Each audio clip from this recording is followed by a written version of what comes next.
This episode is sponsored by Bang Boom Creative. AKA Luke Van Boom and his team of angel babies. Okay, so Bang Boom Creative are the only creative company you will ever need. Yeah. And you will ever and should ever want.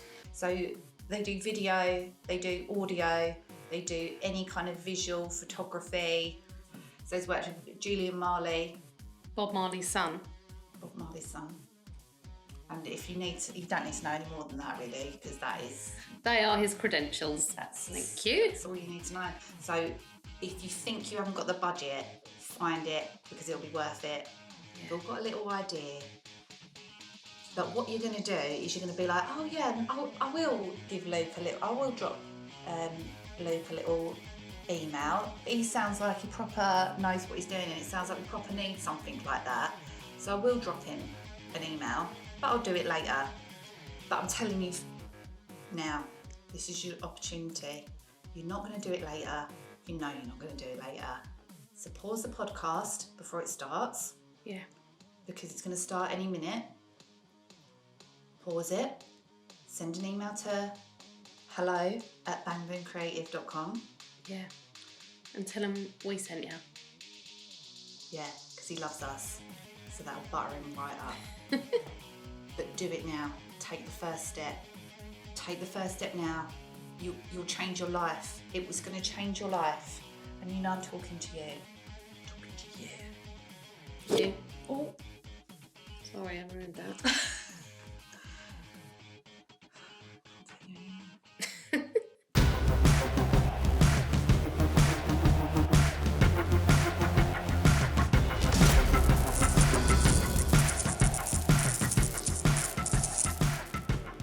Welcome to Sex with Charlie and Nina. Good morning. It's Monday morning, isn't it, here in Southend and probably everywhere else in England? Yeah, and in fact the world. Well, no. No? Is that not how time works? It's not Monday morning everywhere else in the world. Different time zones. Yeah, but it's a different time on Monday morning. A different time on Monday. No? No. Anyway. It's sunny. And it's lovely, and we're joined by Gary Mansfield. Yeah. Good morning, ladies. How are you? I'm a little further down the river, just off of Dagenham in Romford, and it's sunny here as well. Is it? That's good. Is it Monday morning? No, it's Tuesday afternoon. I don't know what's happening your end. See? It's that timeline up the river. Yes, it's Monday morning. Right, we make jokes about this, but I genuinely don't know whether you're joking or not. I know that sounds... Well, Gary got me this morning already. Well, so, yeah. You know. Yeah. We've got the host of Ministry of Art podcast, curator, art sensation, and former bad boy with a heart of gold, Gary Mansfield, today. That's me. That should be a Wikipedia page for me. That sounds good. It is, yeah. I mean, there was a whole host of other things about you, but you know, we won't hold you to it. Good. Yeah, so we've got you here to ask all the juicy gossip, haven't we, really? Yeah. So you've got an interesting backstory, Gary, haven't you? I have. Yeah. Do you want to tell us in your own words? Yeah, so I'd been a criminal all of my life until my sort of mid-20s. I was involved in fake clothing. I was taking a lot of fake clothing from Essex up to where a lot of fake clothing starts, funnily enough, from Essex up to Birmingham and dropping it off on my way to Liverpool to visit some friends.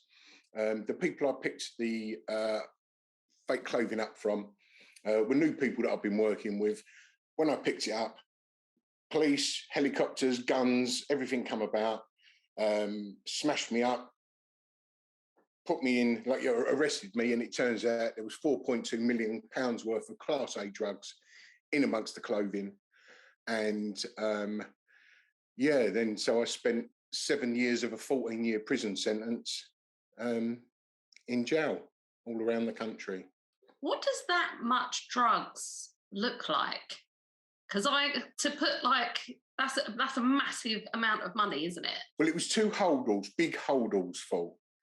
And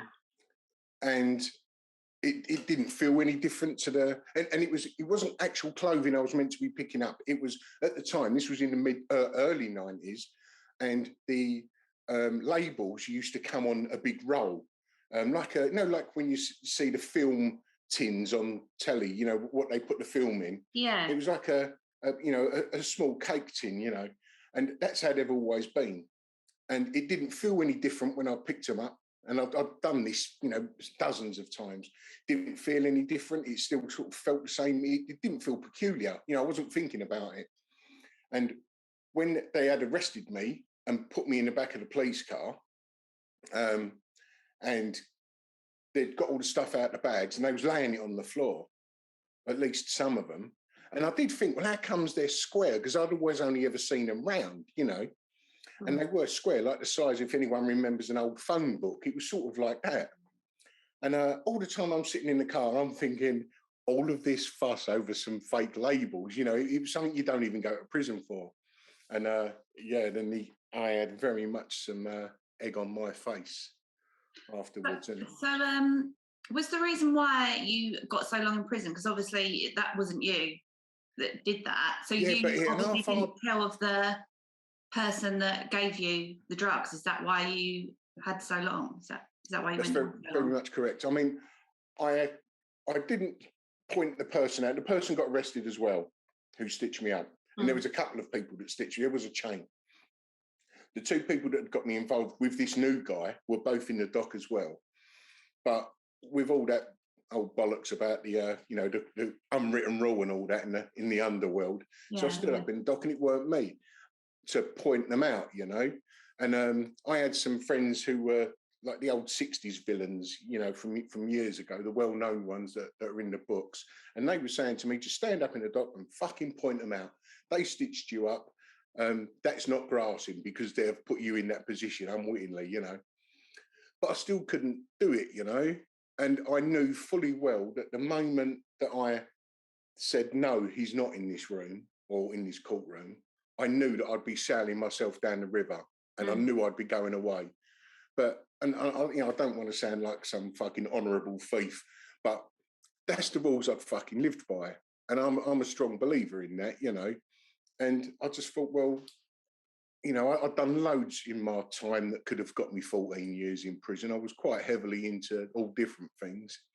And it was just sod's law, you know, if I weren't on that criminal ladder, I wouldn't have fallen off of it, you know. So, but as soon as I said he wasn't here, the dirty bastard gave a fist pump and looked over to his family. You know, he didn't even fucking look at me and give a nod or any acknowledgement. And I think that was the point that sowed the seed that I didn't want to be around this criminal world anymore, you know, which it was a lot of bloody fun to be in, to be honest, you know. Yeah, you kind of get the impression that they're like, well, I do get the impression that they're like one big family from like watching all like the mafia films and things like that. Like you're this close-knit group of people that are supposed to take care of each other. And if you don't, then your number's up kind of thing. But like there's no loyalty there for someone who you're going, no, he's not here. And then he's like, wicked, thanks.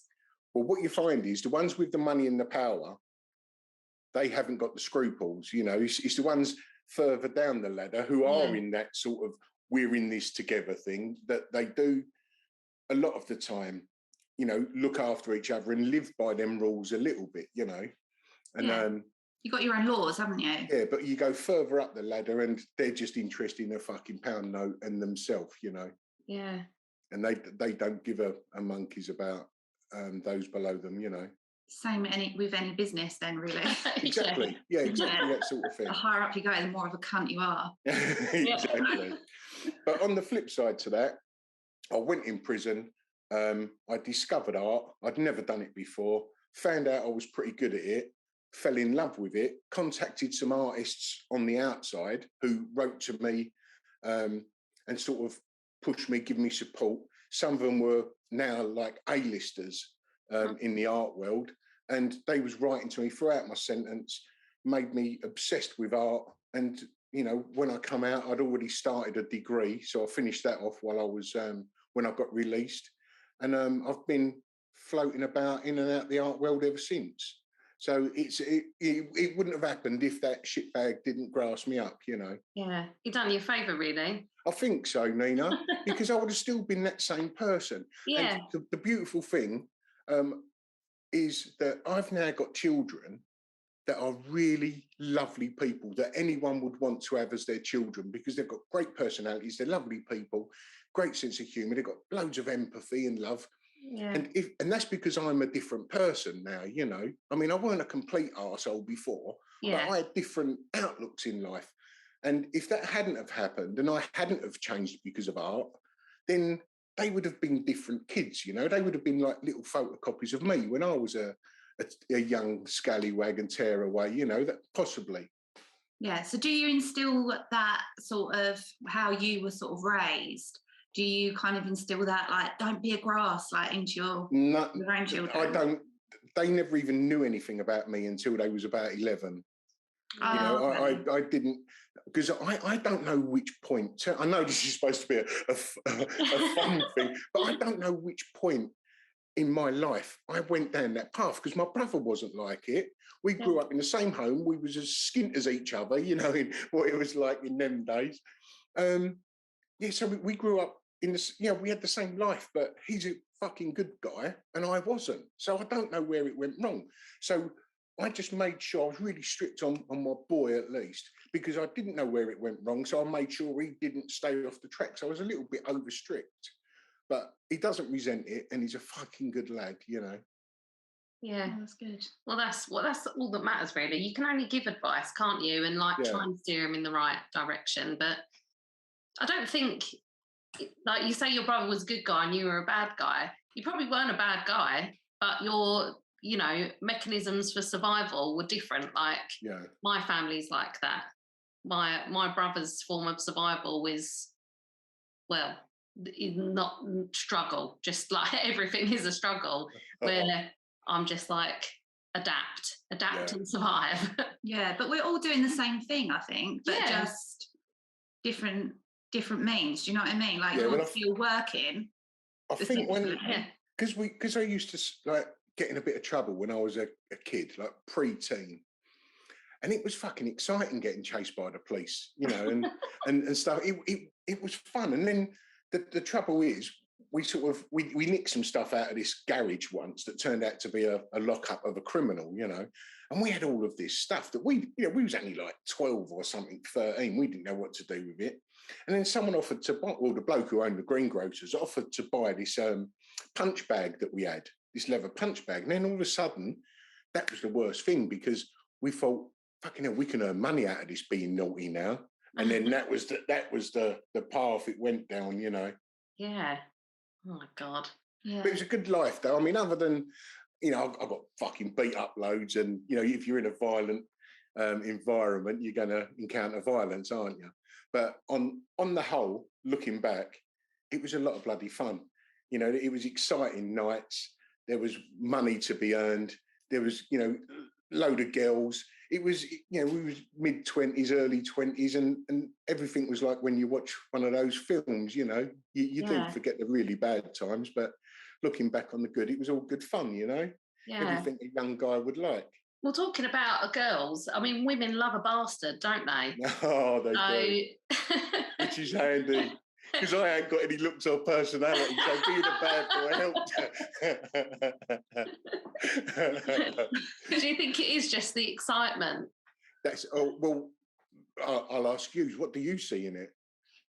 Oh, I don't know. Oh, I'm not into bad boys at all. No, I'm always like, but I get it. But I know loads of women that are. Yeah.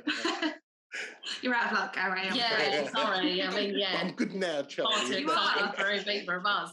But yeah, I don't know. I like the idea of it. And like sometimes when you fantasize, you think, could I be like a mobster's wife? But I don't think I've got the minerals for it. I'll be stressed the absolute fucking max. But if it's any consolation, when stuff used to happen, like if we got into tear-ups or stuff like that, often I'd walk away from it feeling a little bit guilty that what had just happened. Yeah. So on reflection, looking back, like at the time, it was all that fucking fake bravado, you know. But looking back now, I see that I wasn't that bad person I was trying to make out to be, because when some stuff happened, I felt fucking guilty about it. Yeah. And if I didn't feel guilty about it, well, because I felt guilty about it, that means that there must have been a good person inside who disagreed what the bad person outside was doing, you know? Yeah, definitely. And that's probably part of the reason why you took the time. Yeah. Do you know what I mean? Why you stood up in court and thought, do you know what? Like, because I suppose you sort of thought you deserved it anyway. But you can keep your integrity at the same time, and you know, go and do that, and then that's you paying your. Well, that was a big part of it, Charlie, because I thought, well, I figured I'd get 18 years, to be honest, because it was so much fucking gear. It was like 50 kilos of Class A. And I thought I was going to get an 18. And I knew I'd do 9 of that 18. And I thought, all right, so I'm going to have 9 years of hardship. But I knew the way that I think that my mind works, the rest of my life, I would be fucking battling with myself because I fucking cowarded out, you know, and pointed the guy out. And I knew that I wouldn't be able to live with that. So it was either, you know, I endow a fucking punch in the face or a slap round the face. So I just give myself a 7-year slap round the face. But it was the best thing that ever fucking happened to me, you know. Yeah. So while you were in prison, I've watched lots of prison stuff. Yeah. On TV. English or American? Both. Oh, good. A little bit of everything. Because again, women love a bastard. I do, secretly. It's my fetish. Pretend I don't, but I can be horrible to you if you like. Well, it's a comfortable distance, isn't it? Like when you're watching it on TV and you're like, oh yeah, what a terrible man. And then you like tuck yourself in beside some absolute like nerd. It's quite comforting. Yeah, so you're there for a very long time. And that's obviously, that takes its toll on you, I guess, sexually. The sexual frustrations build up, the testosterone. And, you know, there's a lot of sex that goes on in prison, according to all the shows. Right. How true is all of that? I never saw a fucking single piece. And not a fucking thing through 7 years. And I weren't walking around with blinkers on either. You know, for the first 18 you months. Around looking. I was actively looking for it, but there was nothing to look at. Yeah, I was throwing soap on the floor everywhere, but fuck all. Yeah, I was known as the soap on a rope guy, dragging it behind me. Chucking it around like seed for pigeons. But I never saw a fucking single thing. Never saw a single thing. And for the first 18 months of my sentence, I was that different person. Then I had like maybe 6 months transitioning into this, or trying to transition into the new me, right? So the first 18 months, if there was any of that, I was in amongst the fucking politics of the jail, if you know what I mean, you know, and never even heard of anything like that.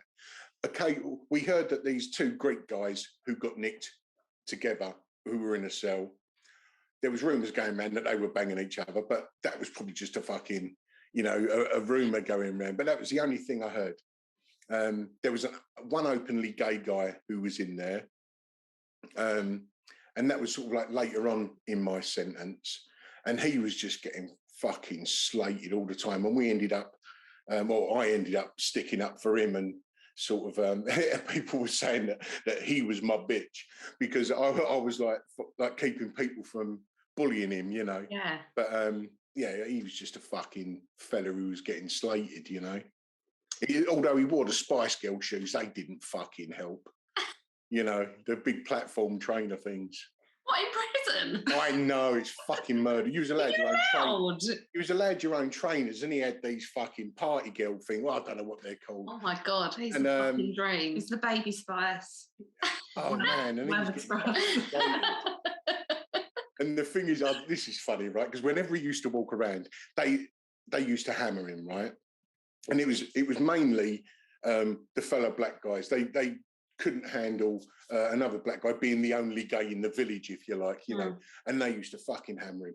And then I had, although I say the old me was left behind, he was still floating about inside, you know, so I put my foot down and I was like, fucking leave him alone. He's all right. And he was the boyfriend of a famous footballer that was gay, you know, that had come out, and he'd got himself in jail for whatever reason, and then so they wouldn't let him come in the TV room. We'd all sit there because no one wanted him sat next to him. So I used to sit down the front, right? So, and I can't remember his name, which is bad for me, but say it was, I don't know, Tom. So I go, right, Tom, you can fucking sit down here. And that programme, oh man, I'm going to make myself look a fucking divvy. South Park had just started, right? Yeah. And it was only like half a dozen episodes in. And we'd recorded it. I've said he can sit down the front. Well, this episode, it was all about gays, like the YMCA type, the cowboys and the fucking, and fucking hell, it couldn't have been, because now everyone's like, don't know whether to laugh or not, because I've just put my foot down to fucking leave him alone, you know. And God, everyone's sitting there just like, don't even look at the TV, don't look at anyone. And then he went to me, and he spoke really camp as well, which sort of didn't help, but he was him, you know, he weren't coming back from who he was. And he said he's just, like, you know, going somewhere, and he's walked out of the room, then like the tension lifted. And then he'd been gone for about 10 minutes, and I went, where the fucking hell's Tom? And then just as I said it, on the telly, one of them went, he's gone to the shops to buy himself a new pair of leather pants. And and just as that happened, he walked in, there was a fucking load of laughter. And then someone said, well, you know, where's your leather pants? And he didn't know what they were talking about. And that made it, that sort of, it was all right. They was laughing with him then and not at him. And he was all right after that with most of them. You know, it was a good little experience. But sorry, Charlie, your question, I never saw it once. A few people were having it with the female hairdresser, in one prison, like a female prison officer in another. You know, a cheeky little wank off the librarian in Chelmsford prison. That was all right. He was a lovely guy. No, you know, little bits like that. But I never saw what you see on the telly was, you know, some effeminate guy being made someone's bitch. I'd never even heard of that in there. I sort of get the impression that it's just like just a bunch of horny men just trying to fuck everything. Because, like, I mean, that's what they're like, just normally free walking around. Mm. So you put them all in one room, and that's what goes through my head, that it's just this, like, testosterone fueled. It is. And that's why wanking in there doesn't get, you know, no one bats an eyelid at it. Well, yeah, there'd be bloody riots. There'd be hell to pay, wouldn't they, if they were like... Unless you're doubled up. I mean, unless you're in a double cell, then that ain't really on, is it? Then that becomes a little bit pervy. But if you're not gay, you know, you've got a guy on the top bunk cracking one out while you're trying to sort of get asleep, that you know, no one wants that, do they? If you're a straight guy. But yeah, as I say, I never saw any of that. It was just mags were allowed. Did you ever get recruited to sketch out some like porn for people? As an artist, as the local... Yeah, do as a sculpture, will you, Gary? No, but I'll tell you another one, right? So I've been in jail for 5.5 years. I've gone through the system of high security, medium security. Now I was up in an open prison in Aylesbury, right? So I was able to go to college for the last term or something with my portfolio to get it all put together to get my final qualification, right? The GMVQ it was at the time. So I'd gone in, done my portfolio, and they said I had to do the last quarter of the session. So on my very first day at a college, we had life drawing, and I'm even thinking, please be a man, because I haven't seen a naked woman in 3D form for like 5.5 years, only in a magazine. Oh, and I'm standing there with an easel and a board up, like some fucking wannabe artist. And then this woman walks in with a gown, and I was like, oh, for fuck's sake. And she's pulled it off, and the vision of her and what I was seeing in my head, you know, I saw it all in slow motion of this dressing gown slowly falling to the floor, and this sort of The less dance. Yeah. The room went dark and there was spotlights on her. Exactly. This vixen on a fucking chaise long, you know. And I was like, oh, fucking hell. And, you know, I've always been all right sexually, you know, but all of a sudden I'm like, you know, I've got fucking palpitations and a little bit clammy. And I'm drawing and I'm trying to be a fucking grown-up artist. And inside I've got the fucking sexually deprived little boy going, there's tits. I can see some pubes. You know, trying to keep my hand out of my pocket while I'm drawing. But yeah, I'm drawing it, and the tutor, who turned out to be from Grays, right, living up in Aylesbury, I got on with her straight away, you know, having a good laugh, and she's looking over at me, and she could fucking mind read, you know, and she's looking around at all these other sort of like 17-year-olds who are sort of feeling embarrassed by seeing this woman, and there's me trying to dry hump the easel, you know. And she's come over, and I've drawn a bit of her, you know, and she said, you should pay more attention to the nipple area. I said, it's because I'm paying too much attention to the fucking nipple area that none of it's getting drawn properly. But yeah, she hasn't got a head or any legs. But yeah, that was funny. My first visually sexual encounter in 5.5 years, and yeah, turned into a little fucking prepubescent boy, you know. It was funny. Especially because I'm so fucking loud and go, yeah, I'll do this, I'll do that. And then it push come to shove, and I was like, fucking, don't make eye contact with me. I'm sure you can read my mind, you know. So what was sex like the first time that you had sex when you come out of prison? That fucking quick. You remembered the life drawing class and it was over before it started. No, it was fine. And listen, I'm not, as you can see, I'm not a guy who goes, oh yeah, I've done this, I've done that. I don't know what it was that when I came out, I think it's because I've always been I've had loads of friends, female friends when I was growing up. I was in the sex industry a little bit insofar as looking after some girls, and you know, I've been around that game all the time. So I think I've always had a quite good open relationship verbally with women, you know. Yeah. And I don't know whether it was that combined with the frustration or just being around men talking like quite unemotional about stuff, if you know what I mean. But I don't know what it was, but whatever I was fucking doing was really working, because I've never really gone and like tried to do chat up lines or tried to pull a girl.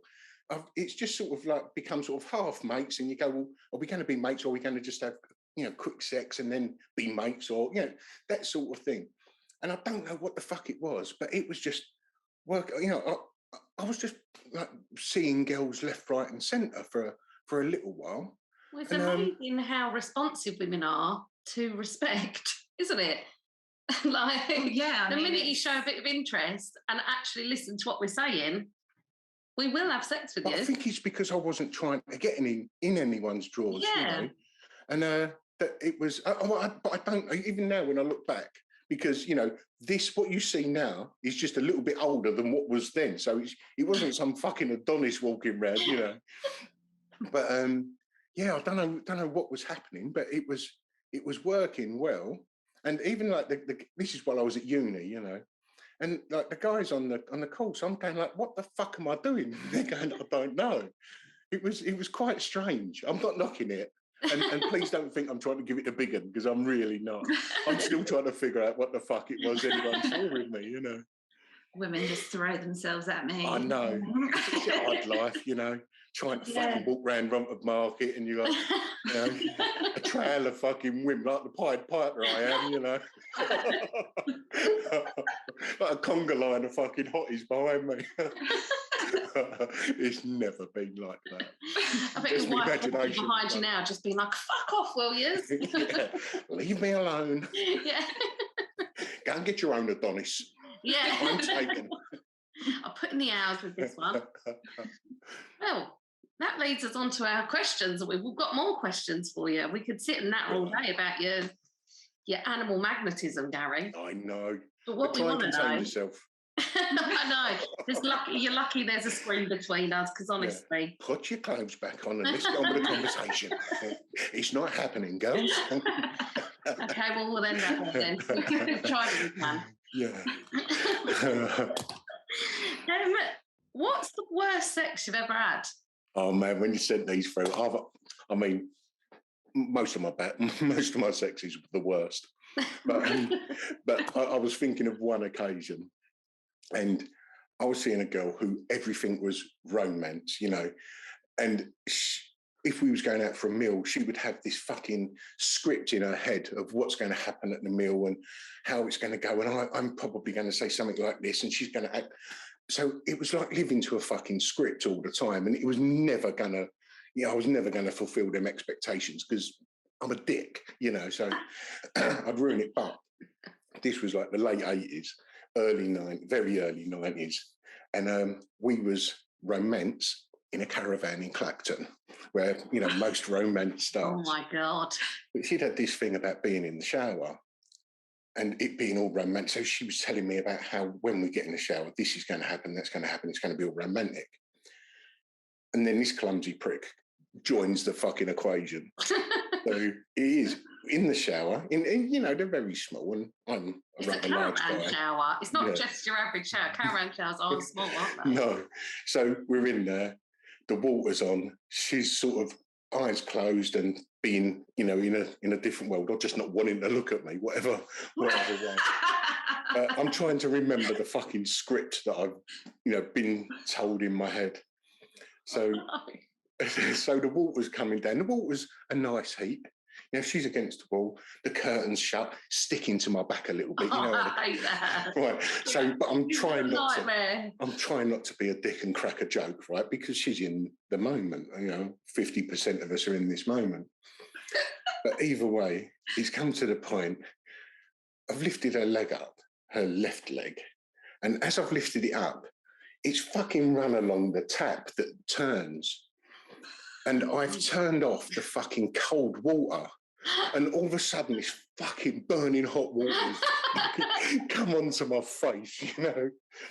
And I've like jumped back, but I've slipped, right?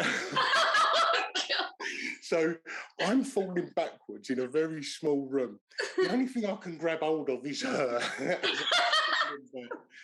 And bearing in mind, now I'm thinking in slow motion, right? All of a sudden, the curtain rings have gone bing, bing, bing, bing, bing. Come off. I've gone down.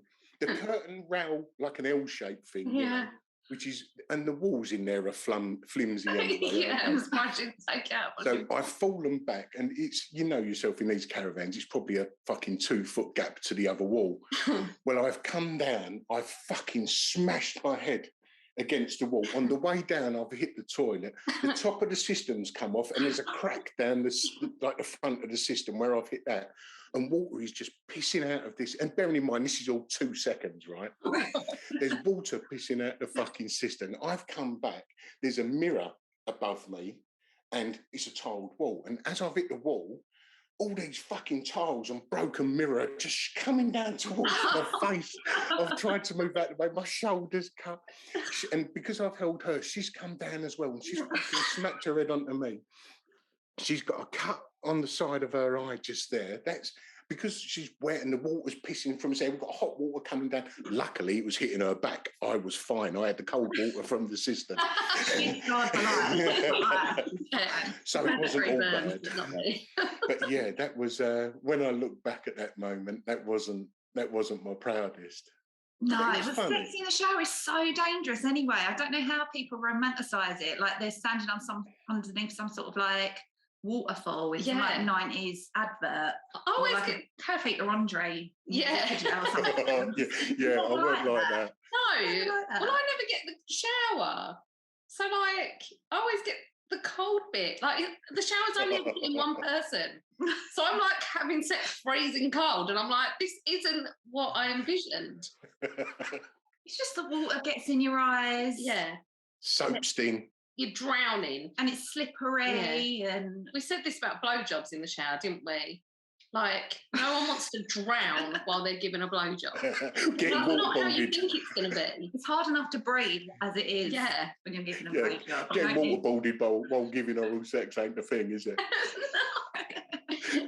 No. It's not the one. Not. But I don't know what kind of we need to research what are the best sex positions for inside a shower, because obviously standing on one leg, getting your leg lifted up is just that's an accident. Well, I didn't think of the physics of it.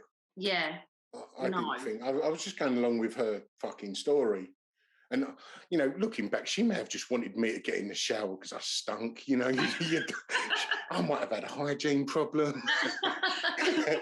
Yeah, you get in there and wash and I'll stay out here. It turns me on. You're all right, love.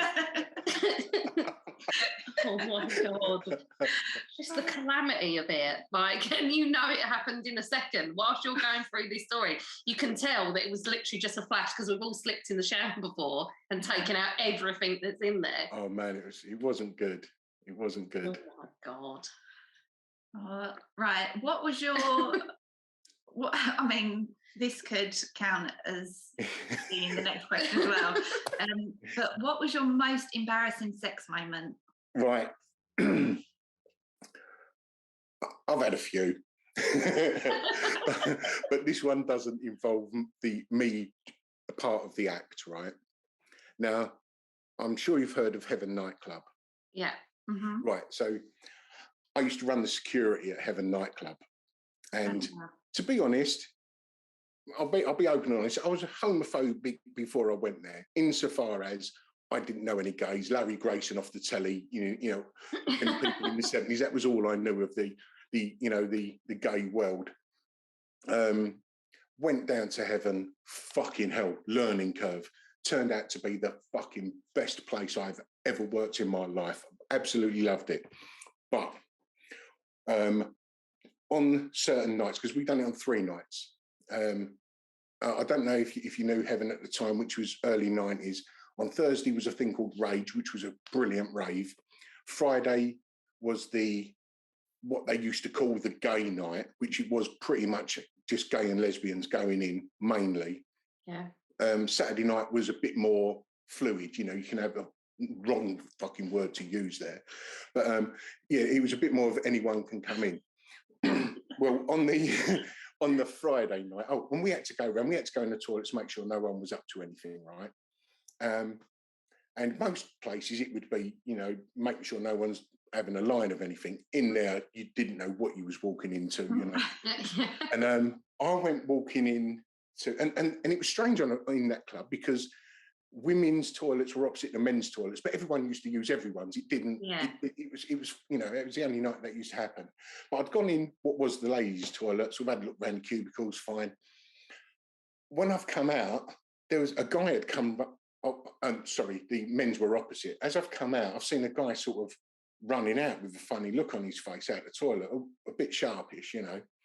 So I thought, what the fuck's going on in there? So I've gone in, and occasionally you do get a few straight guys get in who can't really handle the environment, right? Yeah. So in the men's toilets, there was like 2 cubicles. So I've gone in, and I can just hear, fucking give it to me, fucking give it. And I thought, someone's being fucking mugged. And then some other guys have come in, and he's going, fucking give it to me, you cunt. And I've gone, right. And then I've got my fucking cape on now, and I'm going to fucking help this person. Well, I fucking booted the door open, and this fucking guy's on his knees making a fucking ventriloquist doll out of the guy in front who was bending over.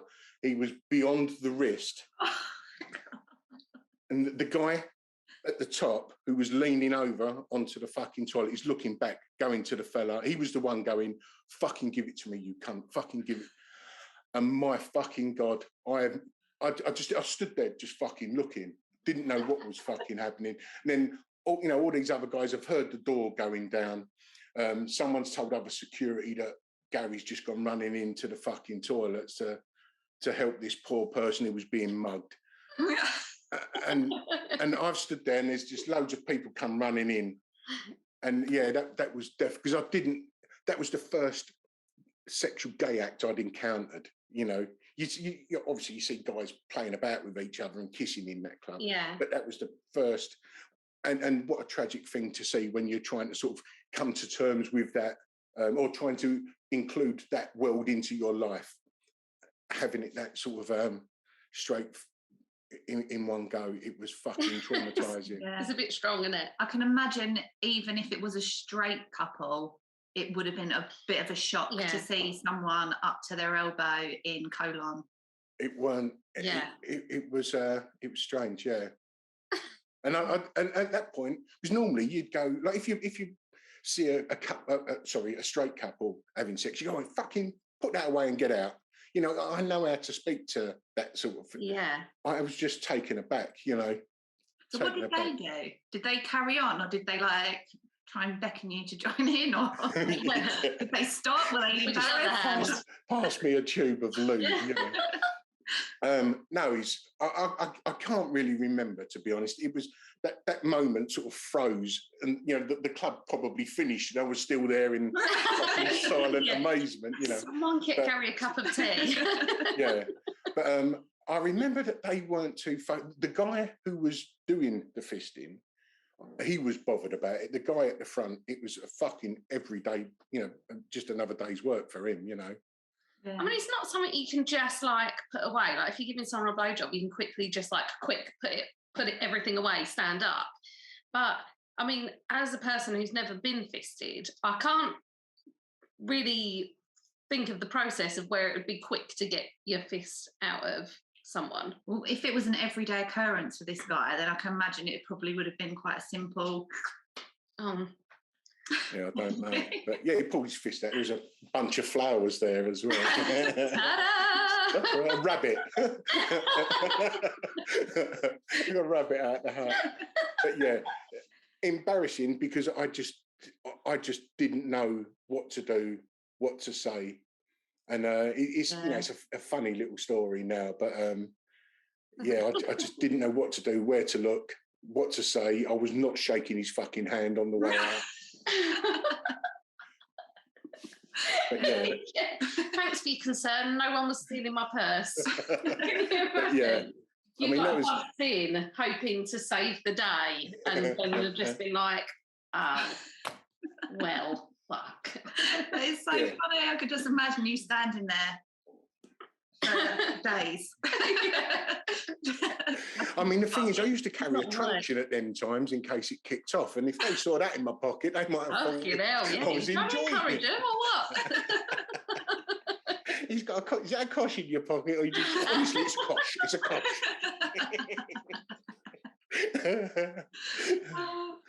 Okay, so you worked in heaven, so there must have been a lot of sexy music going on in there. It was just at that time, it was sort of like fucking hardcore techno, you know, on the Friday at least. Saturday was a little bit less colourful, you know, or more colourful, I'd say. Less dark, that's for sure. What is your sexiest song there? Right, now this anything goes from your club days, or no. Is it no? Bit weird. This goes back to my childhood, right? Oh, and yeah, no. But bear with me. It doesn't include fisting. The voice.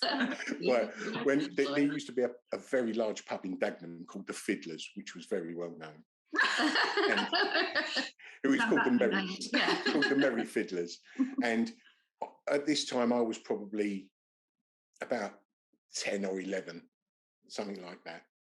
And my mum's best mate used to be the manageress of the pub. And I used to knock about with her son. We were the same age. And on a Sunday, they used to have strippers around, I think it was called the Fiesta Bar or something like that, whatever the big, long function room was. They used to have like several podiums, and then they'd have strippers come in on a Sunday. So they'd have, I don't know, 3 or 4 strippers, you know, one after another being on the stage. Well, then at the end, because we was never allowed in there, we was allowed to roam through the pub all day, every day, unless it was Sunday afternoon, then we weren't allowed in, you know. Yeah. And but we knew, because, you know, obviously we were young boys, we'd look through fucking cracked windows and, you know, what have you. And we knew that near the end, the 3 or 4 strippers that were on would all get on the stage together and they'd all dance. Do you remember the song called Je t'aime? Oh my God. Yeah, I listened to that yesterday, weirdly. Funnily, yeah.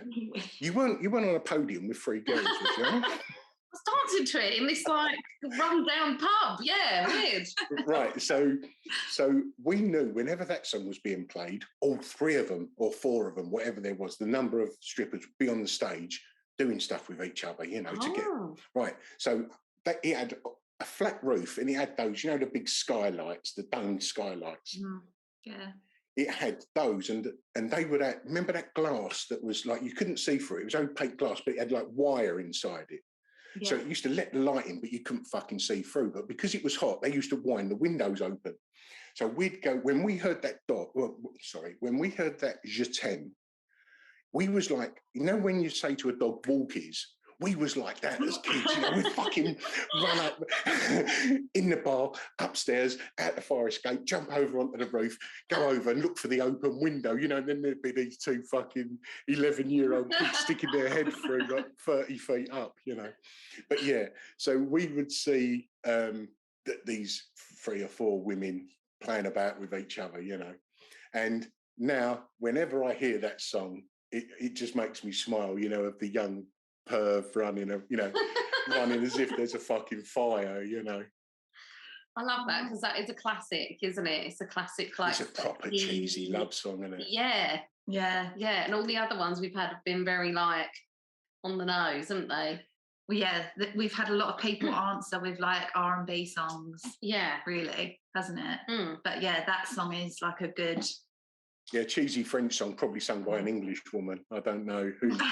Wasn't it, I can't remember the guy, but wasn't it Brigitte Bardot as well? I have no idea. Who sung the original with the guy? Who's the guy? I was literally reading about it yesterday. It's so weird that's come up. Because we never knew what Je t'aime meant. We thought we meant like tit up or something. Yeah.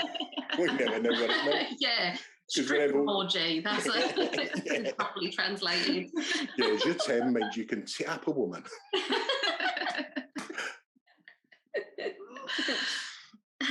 What has made you feel like the kinkiest person ever? Oh, fucking hell, I've just realised this is when I was about 11 as well, right? Oh my God. It makes me look fucking weird. This is as if I've never had a sexual experience since I was 11. But we was in Clacton. I know a lot of these are Essex-based, right? But Clacton, again, as a kid, I must have been about 11 because I was this chubby little rude boy, like Scar boy, you know, with me 2 tones and Jekyll Ash puppies on. And so I'm walking around. I was up there with family, but you know, I was at that age where I wanted to be on my own, so I'd go into amusements and whatnot. And then I've sort of gone up a side road, and this, you know, little lad from Dagenham has come across these like maybe 13, 14, 15, older than me, bigger than me, you know, these other lads, and they started fucking picking on me. And as much as I was like always up for a scrap, they was just punching me. And I'm trying to walk away and proper being fucking bullied just for being in the wrong place at the wrong time. But then I've sort of gone to hit one, half tripped, and they're fucking hitting me. Well, from around the corner, I've seen these 2 punk girls, and one was a biggish girl, and she had like really spiky, like little short spikes in her hair, like red spikes. She looked like a fucking coronavirus head, you know, like all these little fucking spikes. And they've seen me, and the other girl, she had like skin tight jeans on with Dr. Martin boots, and she had this white top on with a large neck, and it had sort of come down off the shoulder type thing, you know, so it was hanging down over her shoulder. Well, they've come running to help me, right? And even at that age, I'm on the floor covering up, trying not to get hurt too much while they're fucking kicking the shit out of me. And I can just see this girl who's probably maybe 18. Well, these 2 girls, but the girl that they were both running to help me, and the one who was in this white open neck t-shirt, she didn't have a bra on. And this is what fucking boys are like, right? I'm getting my teeth kicked in, and I can just see these fucking boobs running towards me, you know. And she's they've pushed these lads out the way, and the one with the spiky hair is fucking giving it to them, like, you know, hitting them and whatnot. And this other one has bent down to help me. And I can just see straight down. And again, I can't apologise. It was a different life there. But all I can do amongst the fucking bruising and bleeding, I'm looking down this grown-up's top, you know. And yeah, she sort of picked me up and they're sort of shouting and throwing stuff at us. And she's pulled me in literally into her bosom and going like, you know, we'll fucking help you. And I'm this 11-year-old kid who's just seen boobs.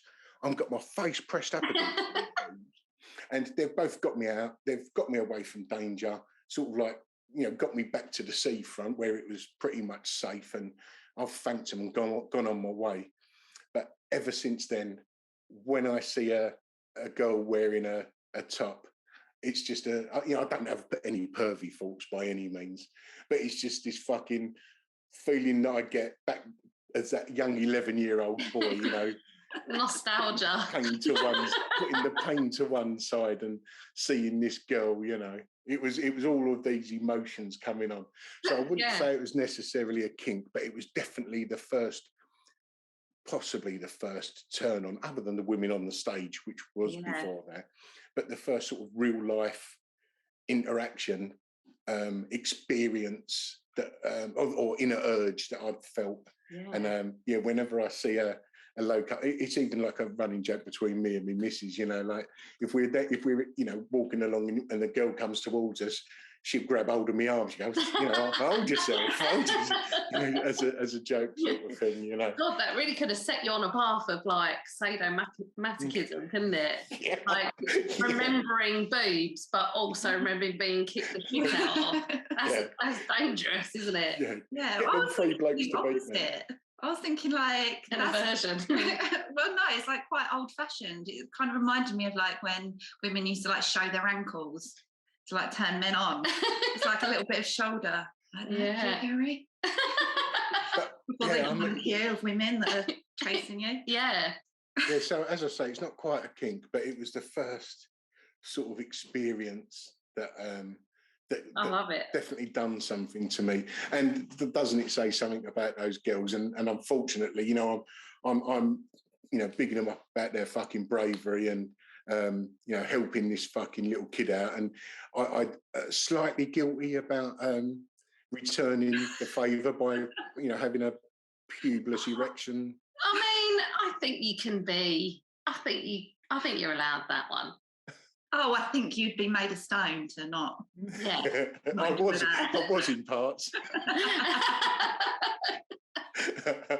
Well, at least I mean, that might have been enough to stop the boys kicking you. If they thought you were getting a rock on over it, they would have been like, "Whoa, what's this fucking kid about?"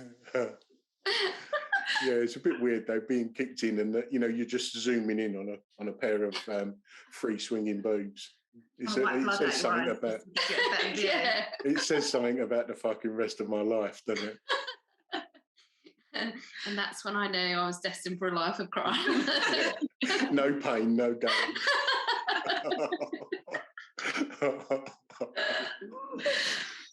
Fucking idiot. Okay. So do you mind, Nina, if you could just pull your top down a little bit, just over the left shoulder there? I mean, I usually do, but your wife did message us before and said no open shoulders. Make sure you're wearing a roll neck. Yeah. Give him a bit of shoulder and stuff. So when girls give me the cold shoulder, that's a little bit of a turn on. I know, yeah. Well, they don't know what they're doing to you, do they? Yeah. You're just walking around like the seafront on a chilly day, watching elderly women like pull their shawl up and being like, I think that. Yeah. I'm like, oh yeah. Totally blinded. All I see is she was all over me. She had her shoulder out and everything. Oh, what a Wally. Who's the hottest person, other than obviously your wife? All right, yeah, this is why I was laughing, right? Now, you know the girls. I've known a lot of girls who Sean Connery is their their ideal man. You know, even when he was in his fucking 70s and the girls were in He's there. better in his 70s than Right. he was when he was a young man, I think. So mine is an older woman, Helen Mirren. I remember seeing her again when I was very young. And I just saw her in a film and I thought she was so sexy. And then every time I've seen her again, I'm seeing now that a lot of the things that sort of half turn me on go back from when I, like these formative years. But yeah, seeing Helen Mirren then in a film, I can't remember what it was called. It was like the Butcher, the Thief, the Wife, the Lover, or something like that it was called. I can't remember what it was, but she was topless anyway. Then every time I see her in a film, and even today, like she comes on the telly and I go, oh yeah, she hasn't changed in my mind, you know. She's still a very sexy woman, even now. Very much so. Yeah. And I always see her. She's got like a little bit of flavour about her, isn't she? She's always wearing something cool. Yeah, she's from Southend. Yeah, that's it. Yeah, she went to So school. everything is based around Essex, really. Yeah. Maybe you've got an Essex kink. Where are you girls from? Yeah, that's why you took a shine to our podcast. Yeah, exactly. I'll listen to anything if they're from Essex. But yeah, Helen Mirren. I know she's late 70s, but she's still a beautiful. Yeah, she's still really sexy. Yeah. And, yeah, in my mind, she hasn't aged at all. Yeah. Okay, who's the worst? Well, it's got to be Katie Hopkins. I just fucking hear the name and it makes me want to fucking vomit. I don't really hate anyone anymore in this new world that I'm in, but there is a fucking small elite group and she's one of them. It's the most fucking repulsive, horrible. She's not visually ugly, but what a fucking ugly person it is, you know. She's quite an attractive woman until you get to fucking hear how she thinks. What I can't even explain. Even explain. Oh, I'm with you. You don't have to. She's so repulsive, and she does that herself. Yeah, and it makes her ugly. Yeah, and I mean, you know, I'm well aware that there's me here, a bloke going, "Oh, that woman is a fucking horrible woman." And that could come with all sorts of connotations, but I'm willing to take that because it's disgusting person. Yeah, I don't care who you are, like what. But have you seen her in that off the shoulder thing, right? Yeah, with that change thing. I was like, oh, maybe. She was from Essex, and she shot her mouth down a little bit with that. If she turns out to be that punk from when I was 11, fucking hell, I'm going to be fucking stringing myself up at the loft hatch. Fucking hell. She is fucking horrible. I don't think you'll find many people that think, oh, fuck her. Oh, no. She's disgusting. She's an awful, awful human being. Yeah. Ugh. Oh, yeah.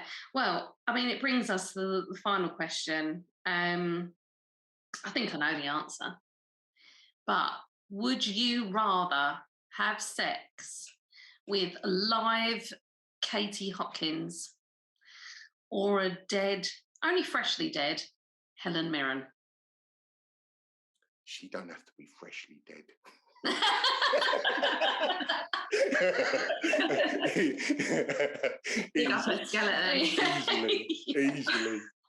Easily, you know, easily. I don't even have to answer the question. It's fucking easy.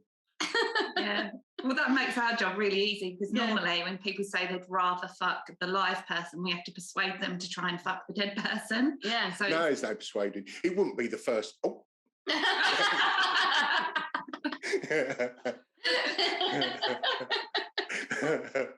Yeah, there's always someone. There was that thing in prison. Yeah. There was that little moment in prison that no one speaks about. When the old nonce got his comeuppance. Yeah, and he fell to the ground and his little orange jumpsuit slipped off to one side. I can't resist it. Even the hairy chest never put me off. What a fucking woman. Oh my God. Oh man. I've laughed so much.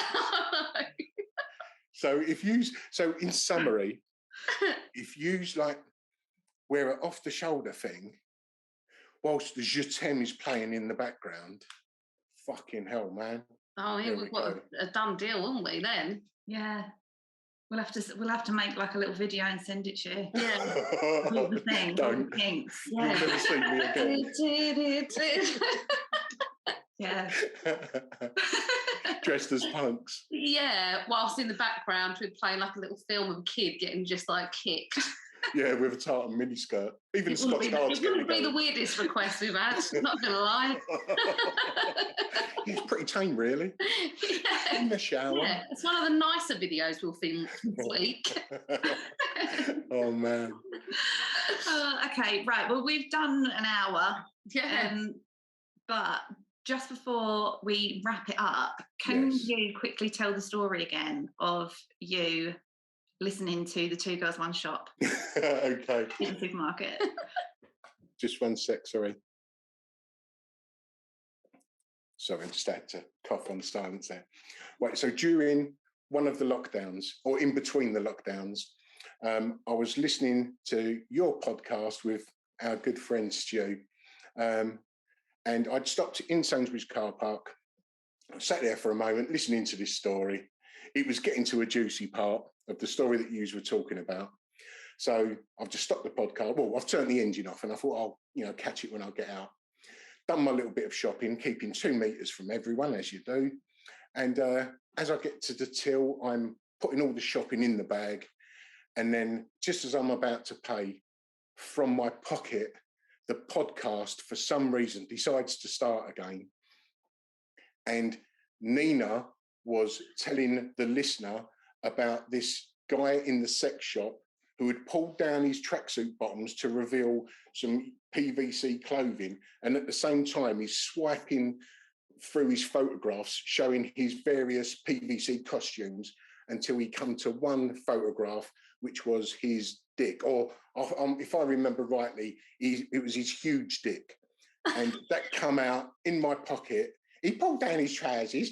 He's showing me these photographs. All of a sudden, it's huge dick. And then Charlie says, "Do you think he just wanted to show you his dick?" Of course he just wanted to show me his dick. And I'm looking at this fucking cashier in the eye saying, "Please fucking kill me. Please, security, take me away," And my God.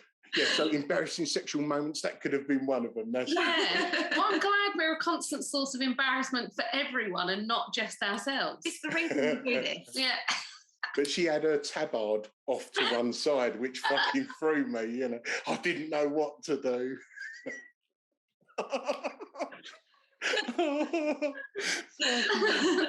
I've spent years trying to fucking prove I'm not a fucking arse. So when this hour is proved that I am, this is going to do you no favours.